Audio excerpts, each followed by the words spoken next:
క్రితం క్లాస్‌లో మనము కాఫ్ గురించి డిస్కస్ చేసుకున్నాము. అందులో మనము మాట్లాడుకునేటప్పుడు నేను చెప్పాను సింప్టమ్స్ అవి సరిపోవటము, టాలీ అవ్వటం. తర్వాత ఆహ్, ఆ సరిపోయిన డ్రగ్‌కి పొటెన్సీ సెలక్షను అవి మనం కరెక్ట్‌గా చేసుకోవాలి అని చెప్పననే అనుకున్నాము. అందులో మనం డిస్కస్ చేసుకున్న డ్రగ్స్‌లో బ్రయోనియా ఒకటి, రోస్టాక్స్ ఒకటి, తర్వాత hepar sulph, ipecac, arsenic alb, pulsatilla, phosphorus, kali bich, bacillinum, antim tart వీటన్నిటి గురించి మనము డిస్కస్ చేసుకున్నాము. అయితే ఇంకా కొద్దిగా మందులు రూమెక్స్ ఒకటి క్రితం క్లాసులో ఒకళ్ళ అడిగారు కదండి. రూమెక్స్ ఒకటి, తర్వాత డ్రోసెరా అవి వాటి గురించి మనం ఇప్పుడు ఆ, చదువుకుందాము. ఫస్ట్ మనము రూమెక్స్ గురించి డిస్కస్ చేద్దామండి. రూమెక్స్ లో ఏంటంటే రూమెక్స్ కూడా బాగా జలుబు దగ్గు విపరీతంగా ఉన్న కేసుల్లో ఇండికేట్ అవుతుంది అనమాట అండి. ఆ దగ్గు ఎలా అంటే కనుక డ్రై కాఫ్ ఉంటుంది వాళ్ళకి. ఆ, గొంతంతా కూడా నసగా ఉన్నట్టు ఉండడం, థ్రోట్ ఇరిటేషన్ అది ఉందని చెప్తూ ఉంటారు. ఆ ఫ్లమ్ అది కూడా ఆ, ఇలా తీగల్లాగా సన్నగా అలా వస్తూ ఉంటుంది వాళ్ళకి. దగ్గారనుకోండి, దగ్గినప్పుడు ఛాతీలోను తర్వాత ఈ హార్ట్ అదేంటి అంటే ఈ ఛాతీ మజిల్స్ అంతాను, ఇంకా ఇక్కడ ఈ హార్ట్ రీజియన్ లో కూడా అంతా మంటగా ఉంది అని చెప్పి చెప్తూ ఉంటారు వాళ్ళు.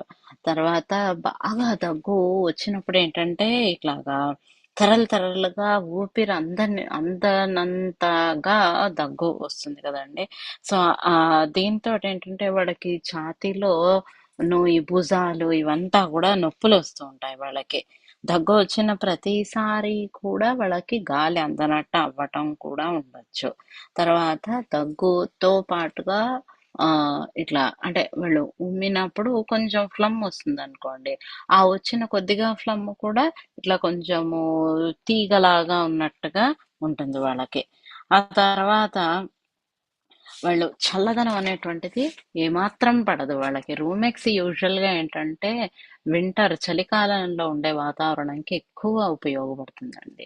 సో వాళ్ళకి చలి అనేటువంటిది ఏమాత్రం పడదు. అందుకని వాళ్ళు ఏం చేస్తారంటే ఒక స్వెటర్ వేసేసుకుని పైన తలకి ఒక మంకీ క్యాప్ వేసేసుకోవటము, అట్లా అంత ఫుల్ గా కూడా కవర్ చేసుకుంటారు వాళ్ళు. చలి అనేటువంటిది ఏమాత్రం పడదు వాళ్ళకి. పగలవనివ్వండి అంటే రాత్రి ఒకటే కాదు, పగలు కూడా వాళ్ళు కప్పుకొని కూర్చుంటూ ఉంటారు వాళ్ళు వీలైనంత వరకు. తర్వాత ఎప్పుడైనా సరే మనము సిమ్టమ్స్ సరిగ్గా సరిపోవటం డ్రగ్కి అనేటువంటిది మోస్ట్ ఇంపార్టెంట్ అన్నమాట అండి. ఈ దగ్గు వచ్చినప్పుడు చాలా సివియర్ గా ఉంటుంది కదండి. చెప్పాను అదే ఇలా తరలుగా వచ్చి చాలా ఇబ్బంది పడిపోతారు ఆ దగ్గుకి. సో ఆ దగ్గు వచ్చినప్పుడు వాళ్ళకి ఏంటంటే కొంతమందికి కొద్దిగా యూరిన్ వచ్చేస్తూ ఉంటుంది. కొన్ని డ్రాప్స్ ఆఫ్ యూరిన్ వచ్చేస్తూ ఉంటుంది. దగ్గొచ్చినా, తుమ్ము వచ్చినా ఏదైనా కానీ కూడా వాళ్ళకి రెండిటికి కూడా యూరిన్ ఎస్కేప్ అనేటువంటిది ఉంటుంది. తర్వాత వాళ్ళ చలి భరించలేరు, ఒళ్ళు నొప్పులు ఉంటాయి. ఒక్కొక్కసారి జ్వరం కూడా ఉండొచ్చు, లేదా జ్వరం వచ్చినట్టు ఉంటుంది. ఫీవరిష్ సెన్సేషన్ అని చెప్తూ ఉంటారు వీళ్ళు. తర్వాత వీళ్ళకి దగ్గు యూజువల్ గా రాత్రి పూట దగ్గు ఎక్కువ అవుతూ ఉంటుంది. అంటే వీళ్ళు భోజనం చేసి ఇంకా ఇట్లా పడుకుందామని పక్క మీదకి వెళతారు, దగ్గు మొదలవుతుంది. లేదా కొంతమందికి ఆ 11 అవుతూ ఉండేటప్పటికి ఎక్కువైపోతుంది. 11 o'clock ఎగ్రవేషన్ చాలా మార్కడ్ గా ఉంటుంది అనమాట అండి. ఈ దగ్గుతో ఆ అదే. ఈ దగ్గుతో పాటుగా వాళ్ళకేంటంటే కడుపులో అన్నీ కూడా ఇలాగా పోట్లొచ్చినట్టుగా ఉంటుంది నొప్పులు. ఎందుకంటే దగ్గి దగ్గి ఎలా అంటే తరలుగా దగ్గొస్తుంది. కాసేపు తగ్గుతుంది. మళ్ళీ దగ్గు మొదలవుతుంది. మళ్ళీ కొంతసేపు ఊపిరందనంతగా దగ్గొచ్చేస్తుంది వాళ్ళకి. సో, ఇట్లా దగ్గు ఇలా తెరలు తెరలుగా రావడం వల్ల వాళ్ళకేంటంటే ఈ పొట్టలో, ఈ కడుపులో ఉన్న మజిల్స్ ఇవన్నీ కూడా బాగా నొప్పొచ్చేస్తూ ఉంటాయనమాట. తర్వాత ఆ నొప్పులు ఒక్కొక్కసారి ఛాతీలో గూడా రావచ్చు. ఎందుకంటే ఈ మజిల్స్ అన్నీ ఇట్లా గట్టిగా బిగదీసినట్టు అవుతేనే ఆహ్, దగ్గు అనేటువంటిది అంటే ఆ ఎయిర్ ఫోర్స్ బయటకి రావడం జరుగుతుంది గదండీ. అందుకని ప్రతిసారి ఈ మెకానిజం జరుగుతున్న ప్రతిసారి కూడా ఈ మజిల్స్ అన్నీ స్ట్రెయిన్ అవుతూ ఉండటం వల్ల వాళ్ళకి నొప్పులు అవి వస్తాయన్నమాట. తర్వాత వీళ్ళకి దగ్గు ఈ ఇది ప్రతిసారి దగ్గు ఎలా అంటే గనక వాళ్ళు మాట్లాడినా, కొంచెం కదిలినా, కొద్దిగా ఇట్లాగా ఏమంటారు గట్టిగా ఊపిరి తీసుకున్నా దగ్గొచ్చేస్తుంది. దగ్గు ఎక్కువైపోతుంది. దగ్గు రావటం దగ్గు ఉన్నదానికి ఇంకా ఎక్కువైపోతుంది వాళ్ళకి. తర్వాత స వీళ్ళకి ఒక్కొక్కసారి అంటే మార్నింగ్ అవర్స్‌లో కొంచెం లూజ్ మోషన్స్ లాగా అవ్వచ్చు. కానీ తర్వాత మళ్ళీ డే ప్రోగ్రెస్ అయ్యే కొద్దీ అంటే మధ్యాహ్నం నుంచి వీళ్ళు మళ్ళీ బానే ఉంటారు. కానీ పొద్దున పూట మాత్రం కొంచెము లూజ్ బౌల్స్ కొంచెం మోషన్స్ లాగా 3, 4 సార్లు అవ్వటం అలా ఉంటుంది. మళ్ళీ తర్వాత 10, 11 అలా అయ్యేటప్పటికే టైము కొంత సర్దుకుంటది. ఇంక మధ్యాహ్నం నుంచి ఇంకసలు ఏమీ ఉండదు. మామూలుగా ఉంటారు మళ్ళీ. అట్లా ఉంటుంది. సో, ఇలా ఉన్న కేసుల్లో ఏంటంటే, మనము రూమెక్స్ 30తో మనము స్టార్ట్ చేయొచ్చు. రూమెక్స్ 30 ఒక డోస్ వేసి, మళ్ళీ అవసరాన్ని బట్టి మర్రోజు ఇంకొక డోస్ ఏమన్నా అవసరమా అనేది చూసుకొని ఇవ్వచ్చండి. తర్వాత అబ్జర్వ్ చేయండి బాగా. ఇప్పుడు మనం మందు ఇచ్చాము. అది వేసిన తర్వాత ఏంటి మార్పు అంటే పేషెంట్ సఫర్ అవుతున్న వాళ్ళు చెప్పటం కాకుండా దాని వెనక ఉన్న పేషెంట్‌ని గమనించాలి మనం. వాళ్ళు చెప్తారు దగ్గు ఇలా ఇలా వచ్చిందండి, ఇట్లా ఉంది అని చెప్తారు వాళ్ళు. ఆ తర్వాత మనం ఏంటంటే ఇంకొంచెం వాళ్ళని వాళ్ళ మొహం, వాళ్ళ ఏమంటారు ఆ సఫరింగ్ మనకి ఫేస్ చూస్తే మనకి తెలుస్తుంది.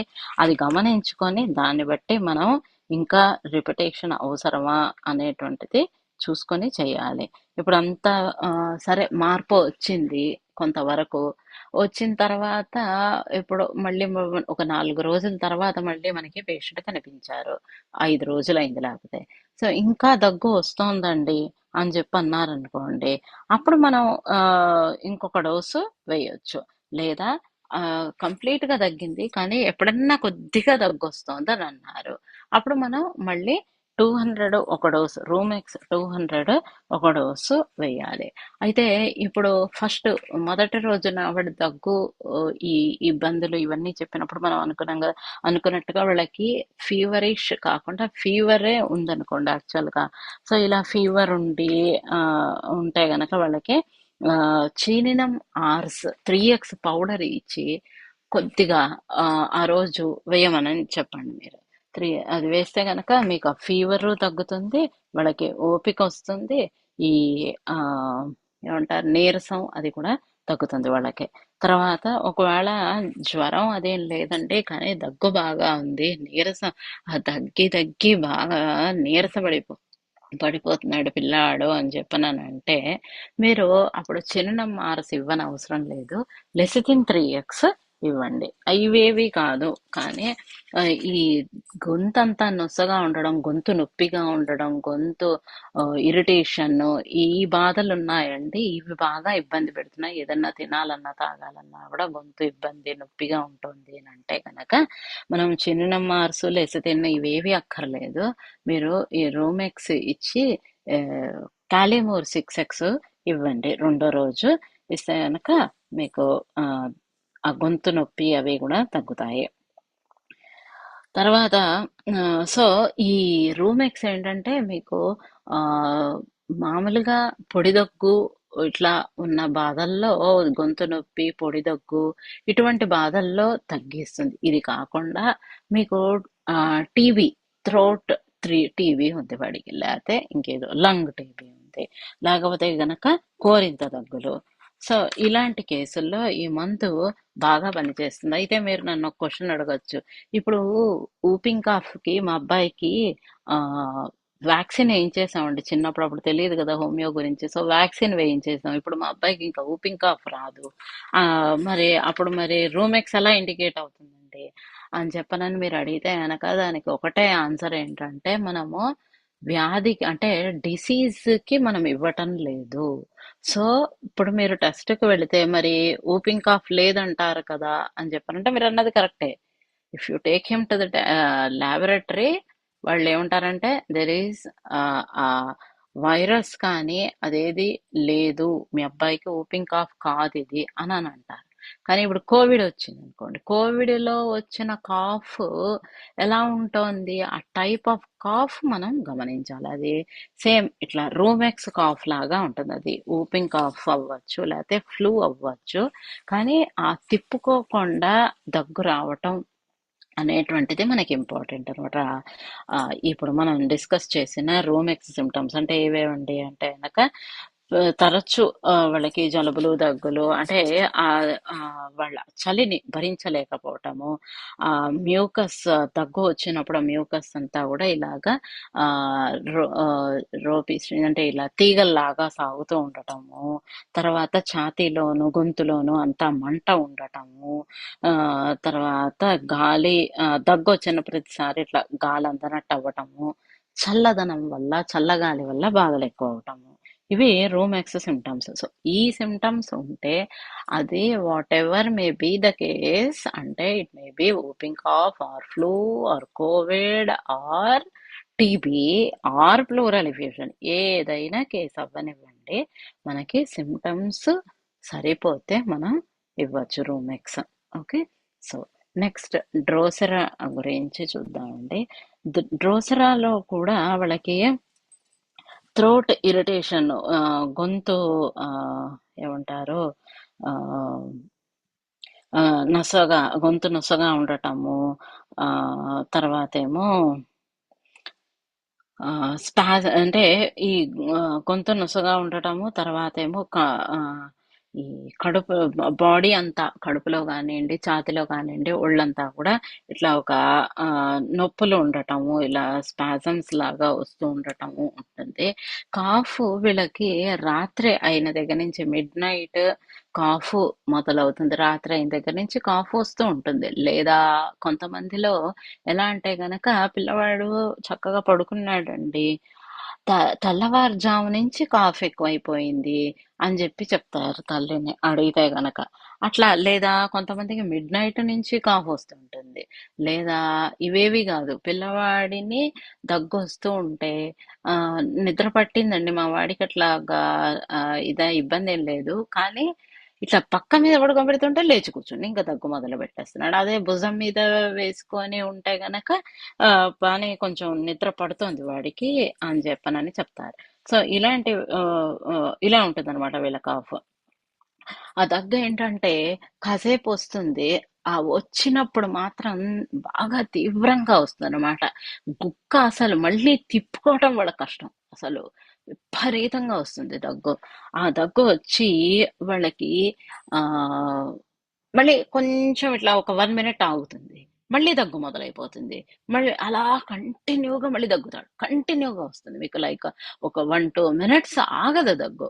అలా ఆ, ఆ, వస్తూ ఉంటుంది, మళ్ళీ ఒక్క నిమిషం ఏదో ఆగుతుంది, మళ్ళీ దగ్గు మొదలవుతుంది. సో ఇలాంటి దగ్గు మనకి ఎందులో కనిపిస్తుంది అంటే అండి, ఇట్లాంటి డ్రోసరా కాఫ్ టీబీ కేసుల్లో, మళ్ళీ ఇది కూడా కోరింత దగ్గుల్లో కనిపిస్తుంది మనకి. ఆ తర్వాత వీళ్ళకి వీళ్ళకి ఏంటంటే పగలు అసలు దగ్గుండదు. పగలు చక్కగా ఉంటాడు పిల్లాడు, స్కూల్కి పంపిస్తే స్కూల్కి వెళ్ళిపోతాడు, వస్తాడు, మళ్ళీ రాత్రి అయిందా మళ్ళీ మొదలవుతుంది దగ్గు. తర్వాత ఆ అది పక్క మీదకి వెళుతూనే దిండు మీద ఇట్లా తల ఆనస్తూనే వాళ్ళకి విపరీతమైన దగ్గు వచ్చేస్తుంది. దగ్గు వచ్చిన ప్రతిసారి గాలి అందదు. వీళ్ళు తగ్గినప్పుడు అది ఎలా ఉంటుందంటే గనక, ఇప్పుడు కుక్క మొరుగుతుంది చూసారా, ఆ కుక్క మొరిగినట్టు అయినా ఉండొచ్చు, లేతే ఇట్లా బుసలు కొడుతున్నట్టుగా ఉంటుంది వాళ్ళ దగ్గు. లేదా కొంతమందిది ఏంటంటే ఆహ్, ఇట్లా అట్లా ఉంటుంది దగ్గు. సో, ఆ దగ్గొచ్చిన ప్రతిసారి వాళ్ళకి ఇంకా తిన్న ఫుడ్ కూడా వచ్చేస్తుంది. లేదా ఇహ వాంతి అయినంత పనవుతుంది కొంతమందికి. కొంతమందికి మొత్తం తిన్నది వాంతి కూడా అయిపోతుందనమాట. ఎందుకంటే ఈ స్పాస్మోడిక్ కాఫ్ అంటారు గదండీ! ఆ మజిల్స్ అన్నీ ఇట్లా స్పాజమ్‌లోకెళ్తాయి. ఆ స్పాజంలోకెళ్ళి ఇలా తిరిగిపోయి ఉన్నది ఉడిక కంటిన్యూస్ కాఫ్ ఉండేటప్పటికి అది మళ్ళీ నార్మల్‌గా ఇలా తిరగదు కదా! వామిట్ అయిపోతుంది ఫుడ్ తిన్నది. స్పాజమ్స్ ఏంటంటే ఓన్లీ కడుపులోనే గాదు, ఛాతీలో గూడా ఉంటుందన్నమాట వాడికి. ఎక్కడైనా ఉండొచ్చు బాడీలో. తర్వాత వీడికి ఈ కాఫ్ వచ్చినా, తుమ్ము వచ్చినా, ఈ స్పాజమ్స్ రావటం అనేటువంటిది బాడీలో ఎక్కడైనా అంటే ఇట్లాగా నొప్పులు పొడిచినట్టు నొప్పుంటుందండి అంటారు కొంతమంది. అంటే చెప్తున్నా మీకు. స్పాజమ్ అంటే ఇట్లా కొంతమంది పట్టినట్టుందని చెప్పచ్చు. కొంతమంది ఇట్లాగా ఇలా ఒళ్ళంతా ఇట్లాగా పొడిచినట్టు నొప్పొస్తుందండి అని చెప్పొచ్చనమాట. అలా ప్రతిసారి గూడా వాడికి అంత నొప్పులు గూడా వస్తాయి. దాంతో పాటుగా చెమటలుంటుంది. ఆహ్, ఇది దాన్నేమంటారు, దగ్గొచ్చినప్పుడు ఎందుకంటే విపరీతంగా వస్తుందండి. తిప్పుకోనంత దగ్గొస్తుంది కదా! గాలంతనంతా. అందుకని వాళ్ళకి దాంతో పాటుగా చెమటలు గూడా ఉంటాయి వాళ్ళకి. తర్వాత ఇది నాకు తగ్గుతుందా లేదా అనేటువంటి ఒక హ్మ్, ఇది అనిపించొచ్చు. తర్వాత ఒక్కళ్ళే ఉండాలంటే వీళ్ళకి భయం అనిపిస్తుంది. తర్వాత వీడికేంటంటే, ఈ దగ్గు ఎందుకొస్తోంది? దగ్గు చిన్నదే అయినా, ఈ దగ్గు గురించి వాడికి డౌటొస్తుందనమాట. ఎందుకని నాకు దగ్గొస్తోంది? నా ఫ్రెండ్స్ ఎవరైనా ఏదైనా చేశారా నాకు? అందుకని నాకు ఇలాగా నేను సిక్ అవుతున్నానా? అన్నది భయం ఒకటుంటుంది వాళ్ళకి. తర్వాత ఒళ్ళంతా గూడా బాగా నొప్పులుంటాయి. పచ్చిపుండులాగా నొప్పులుంటాయనమాట. తర్వాత ఈ దగ్గుతో పాటుగా వీళ్ళకేంటంటే చెవులోంచి కానియండి, సారీ, ముక్కులోంచి కానియండి, నోట్లోంచి కానీ ఎక్కడి నుంచైనా రక్తం వచ్చేయొచ్చు. ఎందుకంటే బ్లడ్ వెసల్స్ వాళ్ళ కంటిన్యూస్ కాఫ్ వచ్చినప్పుడు అవి రప్చర్ అవ్వటం అనేది కామన్. అంతే తప్ప దానికి వేరే పెద్ద అంటే ఆ ట్యూబరికులర్ టెండెన్సీ ఉన్న దాంట్లో బ్లీడింగ్ అవ్వటం అనేది very common. That doesn't mean that ఏదో పాథలాజికల్ చేంజెస్ వచ్చేసాయి, లేకపోతే ఇప్పుడు వీడికి బ్లడ్ ఎందుకు వచ్చింది అంత అవసరం లేదు వాళ్ళకి. వాళ్ళకి ఆ మాయజం ఉన్నప్పుడు ఏమవుతుందంటే ఎందుకండి, కంప్లైంట్ కాఫ్ జస్ట్ 2 days కాఫీ అయినా కూడా వాడిది ఆ బ్లీడ్ అనేటువంటి టెండెన్సీ ఉంటుంది వాళ్ళకి. అండ్ వన్ మోర్ థింగ్, ఈ డ్రోసరా ఈ మందులు ఇప్పుడు మనం చెప్పుకుంటున్నవి ఇవేవి కూడా ఫస్ట్ డే 1 కాఫ్ స్టార్ట్ అయిన కేసులో ఇండికేట్ అయ్యేటువంటిది కాదండి ఇదేది కూడా. తర్వాత వీడికి ఏంటంటే ఛాతీలో అంతా కూడా ఇలాగా పట్టేసినట్టుగా ఉంటుందన్నమాట. ఇలాగా పొడిచినట్టుగా నొప్పులు ఉంటాయి. అంతా తర్వాత ఏదో ఒక బరువుగా ఉంటుంది వాడికి. తర్వాత వాడికి ఏంటంటే తిన్నా తాగినా దగ్గు ఎక్కువైపోతుంది. విపరీతంగా వచ్చేస్తుంది దగ్గు. ఆ దగ్గి వాళ్ళకి వామిట్ కూడా అయిపోతుందన్నమాట. తర్వాత అంటే ఈ దగ్గులు మీకు ఆయాసం ఉన్న వాళ్ళల్లో కూడా ఉండొచ్చు. లేదా ఓన్లీ థ్రోట్ ఇన్ఫెక్షన్స్‌తో కూడా మీకు ఈ కాఫ్ ఉండొచ్చు. తర్వాత వీళ్ళకి ఇంకొకటేంటంటే ఛాతీలో అంటే సారీ, ఛాతీలో కదా ఏముంటది దీన్ని, వెన్నెముకలో నొప్పి ఉంటుంది ఈ డ్రోసరా పేషెంట్స్‌కి. ఈ వెన్నెముకలో కూడా ఇట్లాగా గట్టిగా ఇట్లాగా స్పాజమ్ పెయిన్ అంటే ఇలాగా ఏమంటారు? ఇలా ఇదే ఇప్పుడు అనుకున్నట్టుగా ఇలా పొడిచినట్టు నొప్పి రావటము అది ఉంటుంది వాళ్ళకి. అయితే ఈ దగ్గు కానియండి, ఈ నొప్పి కానియండి, ఇవన్నీ గూడా ఎలా అంటే గనక హ్మ్. 2 గూడా చాలా ప్రామినెంట్‌వి. అంటే ట్యూబరిక్యులర్ మాయిజం ఉన్న వాళ్ళలో ఎక్కువ ఇండికేట్ అవుతాయి. 2 ఒకదానికొకటి ఆల్టర్‌నేట్. అంటే దగ్గు ఉన్న వాళ్ళల్లో ఈ వెన్నెముకలో నొప్పి కొంచెం తగ్గినట్టుంటుంది.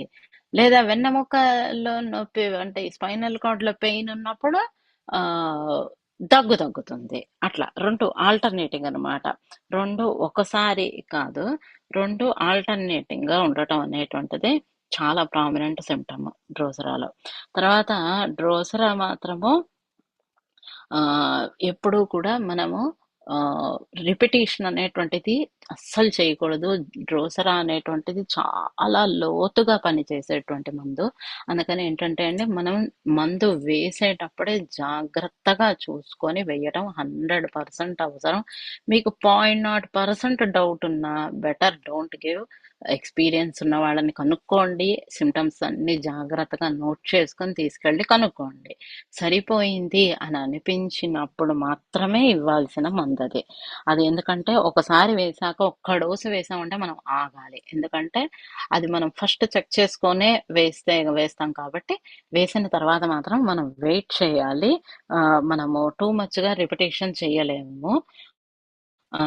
ఒక డోస్ వేసి ఆగి ఒక వారం 10 రోజులైనా ఆగాలి. మీరు ఈలోపు కావాలంటే వాళ్ళకి ఆసిమమ్ శాంక్టమ్ ఇవ్వచ్చు. ఇచ్చి మళ్ళీ వారం 10 రోజుల తర్వాత ఇంకా దగ్గు వస్తూ ఉంటే అప్పుడు మళ్ళీ మనము 200 ఒక డోసు, డ్రోసెరా 200 ఒక డోసు వేయాలి. వేస్తే గనక ఇంకా వాళ్ళకి కంప్లీట్‌గా తగ్గిపోతుంది. వేరే మందులు వేరండి. కానీ ఇది దాన్నేమంటారు, డ్రోసెరా మాత్రం అస్సలు రిపీట్ చేయకూడదు. ఇది రూమెక్స్ చెప్పాను కదండి, రూమెక్స్ 30 ఒక డోసు వేసి మళ్ళీ అవసరాన్ని బట్టి రెండో రోజు ఇంకొక డోసు వేసి మనం ఇంకా ఇప్పుడు ఈ వేరే ఇతర బాధలు అంటే ఈ చిన్న మార్సు లెసిథిన్ ఇవేవి అవసరం లేనప్పుడు మనం కాలిమోర్ ఇవ్వచ్చు. ఇస్తే గనక వాళ్ళకి కంప్లీట్‌గా అవన్నీ కూడా తగ్గిపోతాయి. తర్వాత నెక్స్ట్ స్పాంజియా గురించి చూద్దామండి. అయితే స్పాంజియాలో కూడా ఇట్లాంటిదే కోరింత దగ్గులు వాటిల్లో అలాంటి కేసుల్లో ఇండికేట్ అయ్యేటువంటి మందు. అయితే ఇందాక మనం అనుకున్నట్టుగా డ్రోసెరా కన్నా వీళ్ళకి భయం ఎక్కువ. అంటే వాడికొక కంగారుంటుంది. ఒక తపన ఉంటుంది. నాకిదేంటిది? ఇదెందుకొచ్చింది దగ్గిప్పుడు? అని అలా ప్రతి చిన్నదానికి గూడా వాళ్ళు చాలా కంగారు పడిపోతారు. ఈ దగ్గుతో పాటుగా వాళ్ళకి ఆయాసం ఉంటుంది. గాలి అందనట్టు ఉండటం, ఆయాసము, ఊపిరి తీసుకోవడం కష్టంగా ఉండటము, ఇట్లా ఉంటుందనమాట. సో, ఇలాంటి కేసుల్లో ఏమవుతుందంటే వాళ్ళకి ఊపిరి తీసుకోవడం అంటే దగ్గు వస్తుంటుంది ఎపిసోడ్. దాంతో పాటుగా వీళ్ళకి ఈ ఆయాసం ఇది ఉందనుకోండి. అప్పుడేమవుతుందంటే వీడికి ఇట్లా ఊపిరి తీసుకుంటున్నా, చేస్తున్నా కూడా వాళ్ళకి ఇలా షూటింగ్ పెయిన్స్ అంటే ఇట్లాగా ఒక పొడిచినట్టుగా నొప్పులుంటాయి స్పాంజియా వాళ్ళకి. దాంతో పాటుగా వాళ్ళకి ఛాతీలో అంతా కూడా ఇలా బరువుగా ఉంటుంది వాళ్ళకి. గాలి తీసుకునేప్పుడు, చిందేప్పుడు కూడా చాలా కష్టపడుతుంటారు. తర్వాత వీళ్ళకి రాత్రి అవుతే గనక బాధలు ఎక్కువైపోతాయి. రాత్రి 11, 12 గంటలు అయిందంటే గనక దగ్గు కానివ్వండి, ఇవన్నీ ఆయాసం అన్నీ కూడా ఎక్కువైపోతాయి. వీటితో పాటుగా వీళ్ళకేంటంటే గొంతు నొప్పి ఉండొచ్చు. గొంతు నొప్పి గాని, ఛాతీ నొప్పి గాని ఇవన్నీ కూడా ఈ బరువుగా ఉండడము, నొప్పులు, ఈ న్యూరలాజికల్ పెయిన్స్ ఇవన్నీ కూడా చాలా ఎక్కువన్నమాట స్పాంజియాలో. తర్వాత ఇదేంటంటే అండి, చిన్నపిల్లల్లో సడన్ గా స్టార్ట్ అవ్వచ్చు. ఈ దగ్గు కానివ్వండి, లేకపోతే నొప్పులు, ఈ న్యూరలాజికల్ పెయిన్స్ ఇవన్నీ కూడా వీళ్ళకి సడన్ గా స్టార్ట్ అవుతాయి కంప్లైంట్స్. సో ఇట్లాగా సడన్ గా స్టార్ట్ అయ్యాయి అని అంటే మనం ఇంకా వేరే మందులు కూడా ఆలోచిస్తాం. ఏంటవి? ఎకోనైట్, తర్వాత హెపార్ సల్ఫ్, స్పాంజియా, ఇవి మూడు కూడా మనం ఆలోచిస్తాం అనమాట అండి. అయితే ఎకోనైట్ వాళ్ళకి మనం ముందు చెప్పుకున్నాం కదండి, 24 గంటల లోపు వస్తేనే బాధలు ఎకోనైట్ వేయగలం మనము. తర్వాత ఎకోనైట్ వాళ్ళకి కూడా కాకపోతే ఏంటంటే ఎకోనైట్ వాళ్ళకి ఉండేటువంటి కొన్ని లక్షణాలు ఏంటంటే వాళ్ళకి స్థిమితం తక్కువ ఉంటుంది, బాగా రెస్ట్లెస్నెస్ ఎక్కువ ఉంటుంది వాళ్ళల్లో, బాడీ వేడిగా ఉంటుంది, జ్వరం వచ్చినట్టు ఉంటుంది, దాంతో పాటు పొడి దగ్గు ఉంటుంది, దాహం ఉంటుంది, దగ్గు ఉంటుంది కానివ్వండి, వాళ్ళకి ఫ్లమ్ ఏమీ ఉండదు. తర్వాత ఈ ఎకోనైట్ వాళ్ళకి దగ్గు రాత్రి వీళ్ళకు కూడా 10, 11 గంటలప్పుడు ఎక్కువ అవ్వటానికి అవకాశం ఉంటుంది స్పాంజియా వాళ్ళలాగా. తర్వాత ఇంకొకటి ఏంటంటే హెపార్ సెల్ఫ్ ఒకటి అనుకున్నాం. సో, ఈ హెపార్సెల్ వాళ్ళదేంటంటే వాళ్ళకి పగలంతా గూడా ఏమంటారు గొంతు నొప్పుంటుంది. పగలు పూట పొద్దున పూట ఎక్కువ అవ్వటం కంప్లెయింట్స్ అనేటువంటిది ఎక్కువ కామన్ హెపార్సెల్ఫ్‌లో.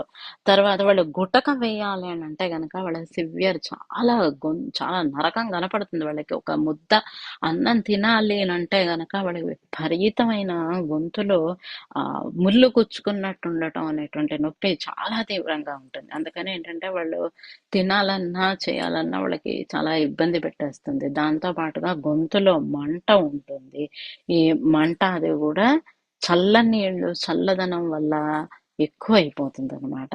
తర్వాత వీళ్ళకేంటంటే గాలి అందనట్టు ఉండటము, ఆయాసము, గొంతు నొప్పి ఇవన్నీ కూడా హ్మ్. ఎక్కువ ప్రామినెంట్ హెపార్సెల్ఫ్‌లో. వాళ్ళకి కంగారు ఇప్పుడు మనం అనుకున్నటువంటి ఈ యాంగ్జైటీ ఇవేవి కూడా ఉండవు హెపార్సెల్ఫ్‌లో. కానీ ఆహ్, స్పాంజియాలో మాత్రం వాడికి కంగారు ఎక్కువ ఉంటుందన్నమాట. తర్వాత వాళ్ళకి హెపార్సెల్ఫ్‌లో గొంతులో మంట విపరీతంగా ఉంటుంది. స్పాంజియా వాళ్ళకేంటంటే అండి అట్లా గొంతులో మంట ఏమీ ఉండదనమాట. వాళ్ళకి గొంతులో మంట ఉంటుంది. కానీ వాళ్ళకి ఈ కంగారు ఒకటి ఉండటం, తర్వాత వాళ్ళు ఇట్లా గాలి తీసుకుంటూ ఉంటే గనక వాళ్ళకి ఇట్లాగా ఆహ్, ఇట్లా ఒక బార్కింగ్ కాఫ్ అంటారు చూసారా? ఒక కుక్క మొరుగుతూ వచ్చేటువంటి సౌండ్ కావచ్చు. లేకపోతే గనక ఈ మనం రంపం తీసుకొని ఒక చెక్క కట్ చేస్తుంటే వస్తుంది చూసారా? ఒక సౌండ్. అలా వాళ్ళ గాలి పీలుస్తుంటే వాళ్ళకి ఆ రంపం సౌండ్ అది ఆ రంపం సౌండ్ లాగా మనకి వినిపిస్తుంది. ఆ తర్వాతేమో వీళ్ళకి ఆహ్,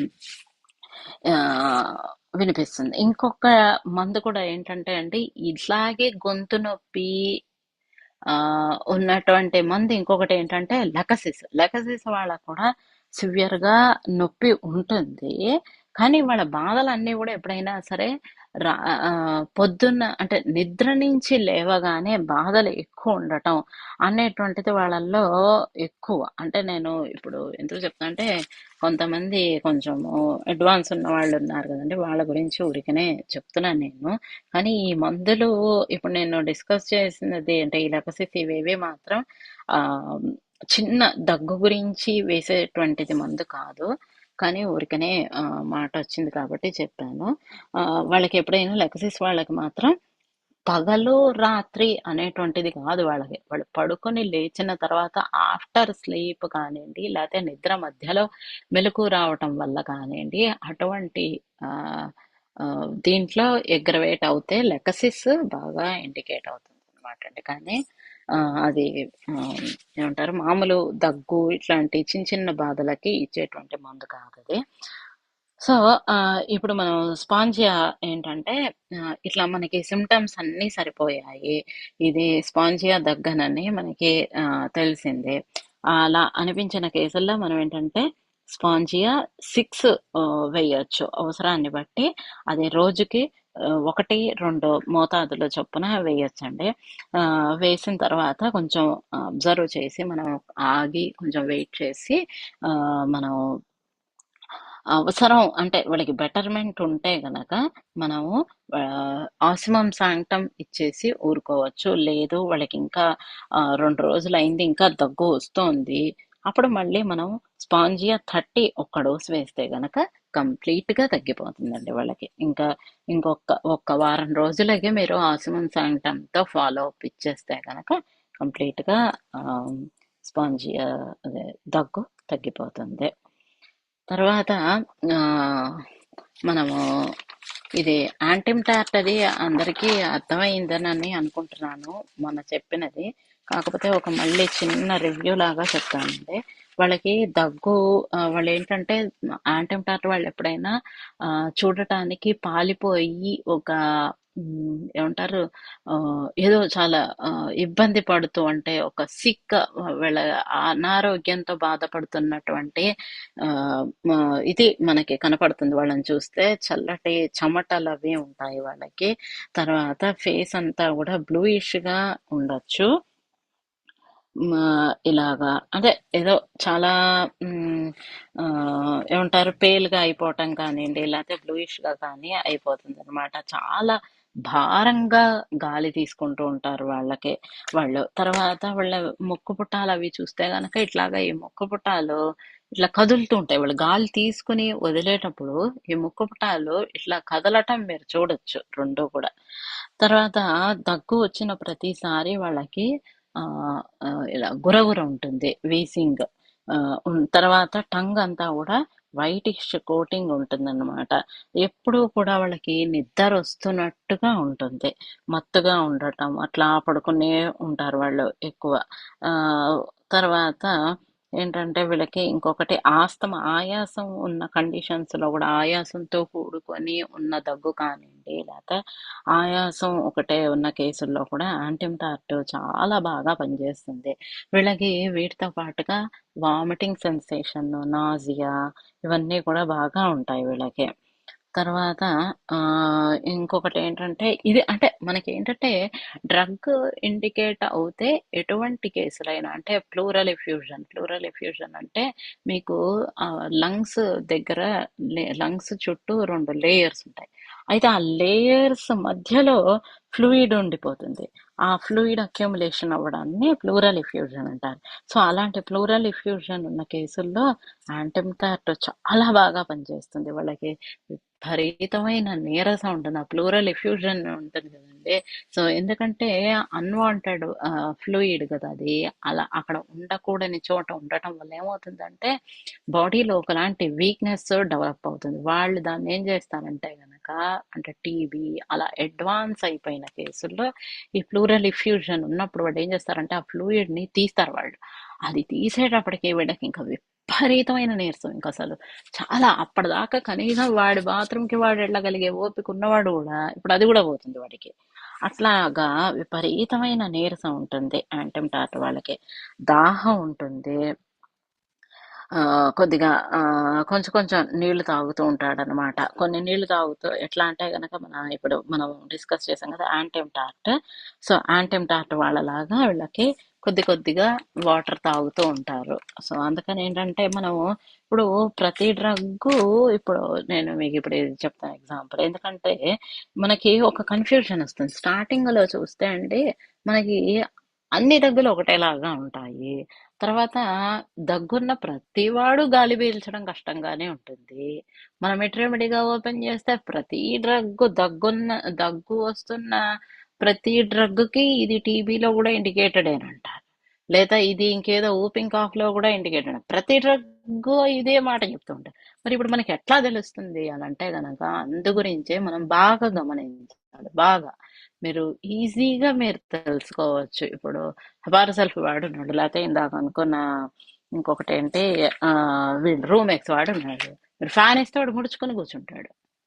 అట్లా అదే ఇంకా ఇప్పుడు క్యాంఫర్ వాడు ఉన్నాడు, వాడికి మీరు చక్కగా తలుపులు తెరిచిపెట్టే ఇది చేశారంటే వాడికి చక్కగా హాయిగా ఫీల్ అవుతాడు. వాడికి దగ్గు కొంచెం ఉపశమనం వస్తుంది. అది వీళ్ళకైతే కనుక వీళ్ళు చల్ చల్ అని చెప్పి వీళ్ళు ముడుచుకొని కూర్చుంటారు. అలా మనము చూస్తూ ఉంటే కేసులు మనకి బాగా, మనం ఎంత చూస్తే మనకు అంత అనుభవం వస్తుంది. మొదటి రోజు మనం చూసేటప్పుడు చాలా కన్ఫ్యూజింగ్ గా అనిపిస్తుంది, అసలు ఏది అర్థం కాదు. కానీ మనం చూసే కొద్దీ మనకి ఈజీగా తెలిసిపోతుంది. ఇప్పుడు మొదటి రోజు మనం ఇప్పుడు హాస్పిటల్కి వెళ్ళాం అనుకోండి చూద్దామని, డెలివరీ, లేబర్ పెయిన్స్, ఒక లేడీ ఇబ్బంది పడుతూనే ఉంటుంది. ఇంకొక ఆమె వస్తుంది, ఆవిడ డెలివరీ అయిపోతుంది, ఆ వెళ్ళిపోతుంది కూడా. మామూలు వాడికి తీసుకెళ్ళిపోతారు కూడా. ఇంకొక ఆమె నొప్పులు పడుతూనే ఉంటుంది. అన్ని మరి ఒకటేనా ఇప్పుడు చెప్పండి? కాదు కదా. సో అట్లాగా మనం చూస్తూ ఉంటే మనకి తెలుస్తూ ఉంటుంది. మనం చూడలేదనుకోండి అన్ని ఒకటేలాగా ఉంటాయి. ఏముంది, ఒక కాఫ్ సిరప్ వేసేస్తే అయిపోతుంది కదా అనిపిస్తుంది. మన స్టోర్కి వెళ్ళి అడిగితే వాడు ఇస్తాడు. వాడు ఏం చేస్తాడు, ఒక హెపార్ సెల్ఫ్, ఒక రూమెక్స్, ఒక డ్రోసరా, ఒక స్పాంజి అన్ని కలిపి గిలగొట్టేసి ఇచ్చేస్తాడు వాడు. సో అది వేసాం అనుకోండి, తగ్గిపోయింది కదా కాఫ్ అని అంటే ఇవాళ తగ్గింది. తర్వాత 4 రోజులు అయిన తర్వాత ఏమవుతుంది అని అంటే వాడికి తెలియదు, మనకి తెలియదు. సో ఇట్లాగా మనం ఇప్పుడు అన్ని కవర్ చేసాము. ఇంకొకటి కొంచెం హెపార్ సెల్ఫ్ కావాలంటే చిన్న రివ్యూ లాగా మనం నెక్స్ట్ క్లాస్ చూద్దామంటే, ఎవరికైనా ఏమన్నా డౌట్స్ ఉంటే కనుక అడగచ్చు.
అందరికీ అర్థమైంది అనుకుంటా అండి. ఎవరికి ఏమీ క్వశ్చన్స్ లేవనుకుంటాను. నెక్స్ట్ క్లాస్లో మనము ఇంకొక కొత్త టాపిక్ డిస్కస్ చేసుకుందామండి.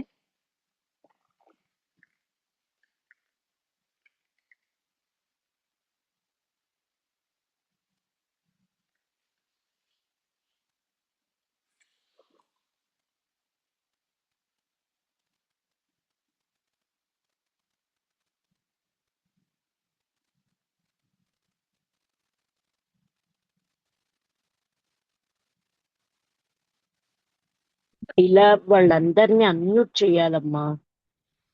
వాళ్ళ మ్యూటెడ్ ఉన్నారు, వాళ్ళకి మ్యూట్ ఆల్ ఉంది. ఓ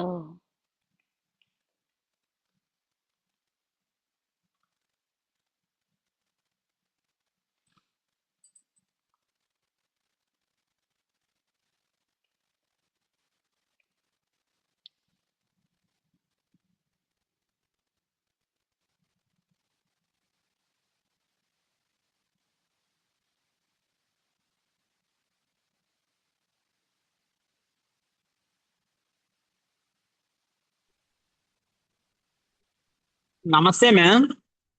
నమస్తే అండి. హలో, నమస్తే అండి నమస్తే డాక్టర్ గారు. ఫ్లోరసీ గురించి చెప్పండి. ఒక్కసారి చెప్పరా? సరే, దేని గురించి అండి? ఫ్లోరసీ ఫ్లోరసీ గురించి ఒకసారి చెప్పరా? ఫ్లోరసీ గురించి ఒకసారి చెప్పరా? ఇప్పుడు ఫ్లోరసీ ఉన్నంత అప్పుడు నీరసం లేకపోవడం ఏంది? ఫ్లోరసీ నీరు తీయంగానే నీరసం రావడం ఎందువల్ల ఒకసారి చెప్పరా? అంటే అర్థం అదో చేసుకోవటానికి. ప్లూరసీలో కూడా నీరసం ఉంటుందన్నానండి. ఫ్లూయిడ్ ఉన్నప్పుడు ప్లూరల్ లంగ్ లేయర్స్ లో ఉంటుంది వాళ్ళకి నీరసం. ఎందుకంటే ఆ డ్రైవ్ వైటల్ ఎనర్జీ ప్రాపర్ గా లేకపోవటం వల్ల వాళ్ళకి అసలు ఇంత క్రానిక్ గా కేస్ అయ్యి ఇంత ప్లూరల్ ఇఫ్యూజన్ అనేది వచ్చింది కదండి. సో అంత పాథలాజికల్ చేంజెస్ వచ్చి వాళ్ళకి ఆ ప్లూరల్ ఇఫ్యూజన్ వచ్చినప్పుడు నీరసం ఉంటుంది. ఆ నీరసం ఆ తర్వాత మనం దాన్ని దగ్గుని సరిగ్గా ఉన్న దగ్గే కాదు, ఆ ఉన్న బాధలన్నిటినీ మనం సరిగ్గా ట్రీట్ చేయకపోకుండా మనం ఆ ఫ్లూయిడ్ ని రివర్స్ లో తీసేయటం వల్ల బాడీ ఇంకా సఫర్ అవుతుంది అని చెప్పి అంటున్నాను. నేను ఆ నీరసం ఇంకా ఎక్కువ అవుతుంది అని చెప్తున్నాను. అది థ్యాంక్ యూ మ్యామ్. నమస్కారం అండి. ఇందాక నమస్తే అండి. రమణ గారు చెప్పిన క్లాస్లో ఒక question, um, um, examples of similar diseases లో certain skin eruptions suppressing internal complaints అని అన్నారు కదా ఒక పాయింట్. ఉమ్. అదొక్కసారి ఏదైనా ఒక ఎగ్జాంపుల్ తో ఎలాబొరేట్ చేస్తారా? మేబీ నాకు కన్ఫ్యూజన్, అంటే సిమిలర్ డిసీజ్ అంటున్నాము, సప్రెషన్ అంటున్నాము కదా, అది అర్థం కాలేదు. సిమిలర్ డిసీజెస్ అంటే ఇప్పుడు సోరియాసిస్ ఉందనుకోండి. సోరియాసిస్ వాడికి ఇంకొక చిన్న స్కిన్ ర్యాషెస్ అంటే అలర్జీలు లాంటివి ఉండటానికి తక్కువ అవకాశం ఉంటుంది. అట్లా ఓకే. ఇప్పుడు లేకపోతే కొంతమందికి స్కిన్ కొంచెం హైపర్ సెన్సిటివ్ ఉంటుంది చూసారా, వీళ్ళల్లో ఆ అట్లాంటి అలర్జీ, స్కిన్ అలర్జీ లాంటివి తక్కువ ఉండొచ్చు. ఆల్రెడీ సోరియాసిస్ ఇంకా పెద్ద డిసీజ్ ఉంది కాబట్టి అట్లా. అర్థం. అదే అంటే మీకు అక్కడ దాన్ని ఏంటంటే వాళ్ళు అలా చెప్పుకొస్తున్నారు ఇంకా మీకు, అంతే తప్ప అది సప్రెషన్ అని కాదు అక్కడ. ఓకే, అలా ఉన్న పెద్ద ఆల్రెడీ ఇది పెద్దది ఉంది కాబట్టి ఇంకా చిన్న డిసీజులు అనేటువంటి వాటికి తావు ఉండదు. అర్థం. Thank you.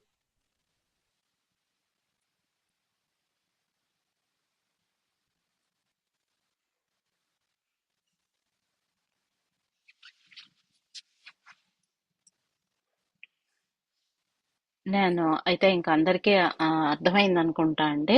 సో మనము ఇవాళకి ఇంకా క్లాస్ స్వస్తి చెప్తాము. నెక్స్ట్ క్లాస్లో మళ్ళీ కొత్త టాపిక్స్ కలుద్దామండి. స్వస్తి ప్రజాభ్యః పరిపాలయంతాం న్యాయేన మార్గేణ మహీం మహీషాః గోబ్రాహ్మణేభ్యः శుభమస్తు నిత్యం. लोका समस्ता सुखिनो भवन्तु। लोका समस्ता सुखिनो भवन्तु। लोका समस्ता सुखिनो भवन्तु। ॐ शान्ति शान्ति शान्तिः।